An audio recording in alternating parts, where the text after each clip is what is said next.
Pada tanggal 23 Juni 2021, CNN Indonesia menuliskan sebuah artikel tentang 170 orang pasien rumah sakit jiwa di Sulawesi Selatan yang berhasil sembuh dari COVID-19. Dan pada saat ditanyakan mengapa pasien ini begitu cepat sembuh, dan direktur rumah sakit ini mengatakan, pasien-pasien ini mereka adalah orang-orang tidak pernah tahu apa itu COVID-19 dan mereka juga tidak stres dengan sakit ini. Sehingga mereka begitu cepat recovery. Bapak Ibu sekalian, saya percaya bahwa ini bukan sesuatu yang baru.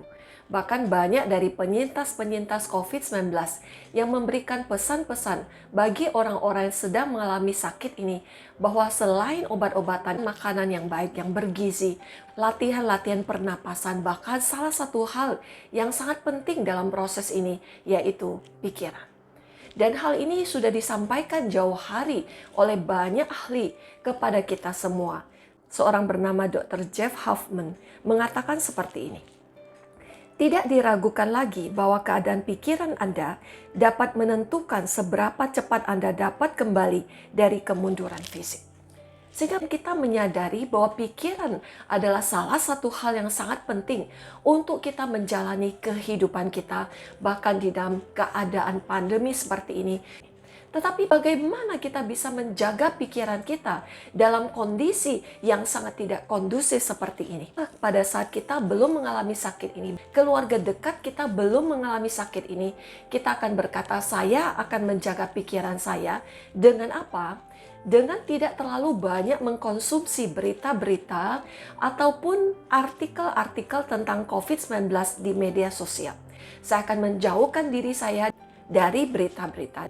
Tetapi Bapak Ibu sekalian, jika kita sendiri dan orang-orang dekat kita mengalaminya, bahkan kita sudah berada di dalam isolasi mandiri kita, dan salah satu dari anggota keluarga kita, entah itu anak kita atau istri kita, justru karena sakit mereka yang lebih berat dari kita, mereka harus berada di dalam rumah sakit. Bagaimana kita tidak akan mengalami beban psikologis oleh karena COVID-19 ini? Bagaimana kita bisa tetap waras dalam keadaan ini? Bahkan yang pertanyaan yang harus kita tanyakan sebagai anak-anak Tuhan adalah apa yang Tuhan ingin kita kerjakan dan pikirkan dalam kondisi seperti ini. Bapak Ibu sekalian, mari kita kembali kepada apa yang dialami oleh Hana. Kita boleh melihat bahwa pada saat Hana mengalami pergumulannya, ini adalah pergumulan yang sangat berat Bapak Ibu sekalian. Kenapa? Karena pergumulan dari Hana bukanlah pergumulan yang dialami secara kolektif. Bukanlah kolektif krisis yang di dalamnya mungkin seperti yang kita alami pada saat ini dalam masa pandemi ini. Bahwa krisis yang kita alami bukanlah krisis yang kita alami seorang diri. Tetapi banyak orang juga mengalami hal yang sama dengan kita. Dan pada saat kita mengalami kolektif krisis, kita mungkin akan lebih bisa dikuatkan. Karena bukan hanya kita sendiri yang mengalaminya, banyak orang yang mengalaminya. Bahkan banyak data-data, banyak juga penguatan yang kita bisa dapatkan dari penyintas-penyintas, dari orang-orang sekitar kita. Karena mereka juga melihat apa yang kita alami dan mereka juga mengalaminya sehingga kita bisa saling menguatkan dan menghiburkan di sana. Tetapi pergumulan dari Hana adalah pergumulan seorang diri secara psikologis. Tekanan demi tekanan secara sosial, bahkan secara spiritual adalah tekanan kepada dirinya sendiri. Tetapi menarik Bapak Ibu sekalian, pada saat kita melihat apa yang menjadi isi dari doa Hana di dalam 1 Samuel pasal yang pertama. Dan dengan hati pedih dia berdoa kepada Tuhan sambil menangis terseduh-seduh. Kemudian bernasarlah ia, katanya, Tuhan semesta alam, jika sungguh-sungguh engkau memperhatikan sengsara hambamu ini dan mengingat kepadaku dan tidak melupakan hambamu ini, tetapi memberikan kepada hambamu ini seorang anak laki-laki, maka aku akan memberikan dia kepada Tuhan untuk seumur hidupnya, dan pisau cukur tidak akan menyentuh kepalanya. Bapak Ibu sekalian, apa yang menjadi sebutan pertama kali dari Hana kepada Tuhan ini menjadi sesuatu yang menarik. Kenapa? Karena sebutan dari Hana kepada Tuhan, yaitu Tuhan semesta alam, adalah sebuah panggilan yang pertama kali muncul di dalam catatan Alkitab. Pernah dipakai oleh seseorang untuk memanggil nama Tuhan. Jadi Hana adalah pribadi yang pertama kali memanggil nama Tuhan dengan Tuhan semesta alam. Apa istimewa dari sebutan Tuhan semesta alam ini?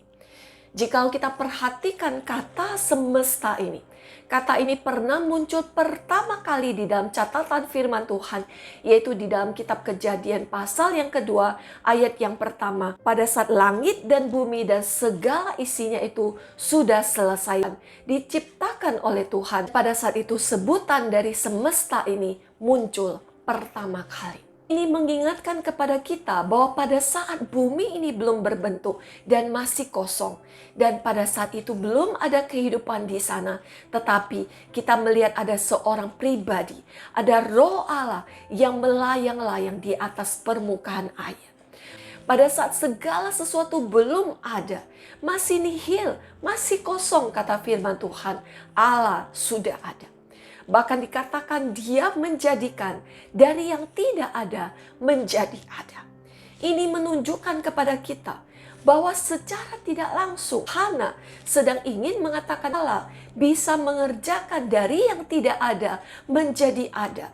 Bapak Ibu sekalian, ini adalah sebuah iman yang sangat penting yang harus juga kita punya dalam masa pandemi seperti ini. Bahkan juga dari kondisi yang kita lihat dan kita alami, mungkin kita sudah melihat bahwa segala sesuatu sudah nihil, segala usaha sudah tidak mungkin lagi dikerjakan, dan kita tidak mungkin lagi melewati masa yang sulit ini.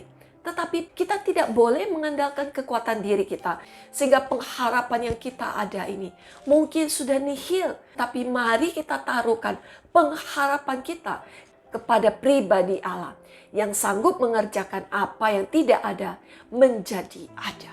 Pada saat Hana menyebut Tuhan semesta alam, ini juga menyampaikan kepada kita bahwa Allah Israel bukanlah Allah yang terbatas kepada satu teritorial tertentu.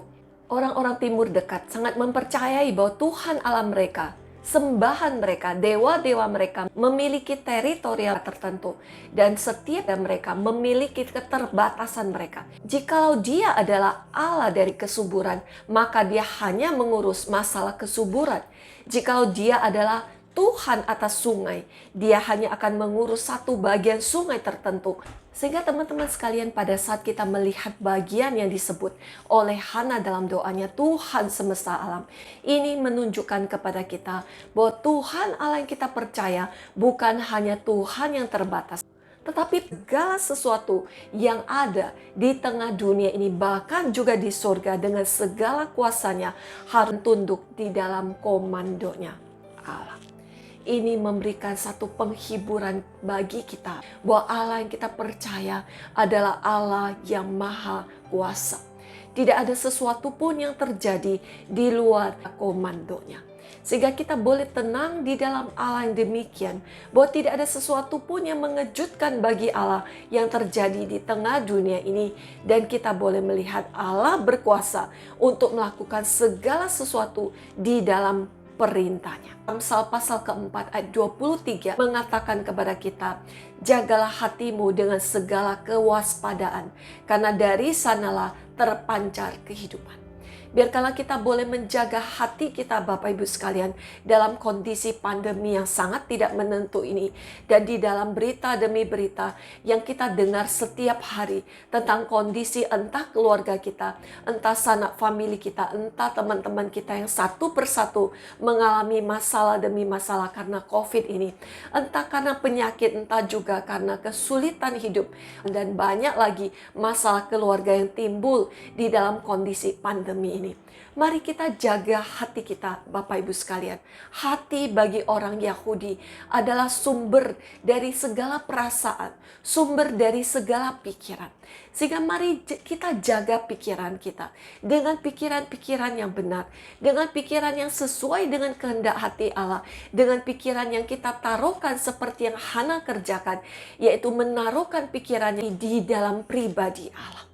Dia melihat bahwa Allah yang dia punya adalah Allah yang berotoritas, yang memegang kendali. Tidak ada sesuatu yang terjadi di luar kontrol Allah. Sehingga Bapak Ibu sekalian, mari kita taruhkan pikiran kita kepada firman Allah. Dan bukankah Roma pasal ke-8 ayat ke-28 mengatakan kepada kita, kita tahu sekarang bahwa Allah turut bekerja di dalam segala sesuatu untuk mendatangkan kebaikan bagi mereka yang mengasihi Dia, yaitu mereka yang terpanggil sesuai dengan rencana Allah. Bapak Ibu sekalian, apalagi yang menjadi penghiburan kita di tengah dunia yang sudah rusak dan jatuh dalam dosa ini. Tidak ada yang bisa menghiburkan kita dan menenangkan kita. Tetapi satu-satunya yang bisa menjadi fondasi bagi kita untuk tetap berdiri teguh di tengah goncangan yang paling keras sekalipun adalah di dalam kebenaran firman Tuhan. Mari kita terus taruhkan kebenaran firman Tuhan itu di dalam diri kita.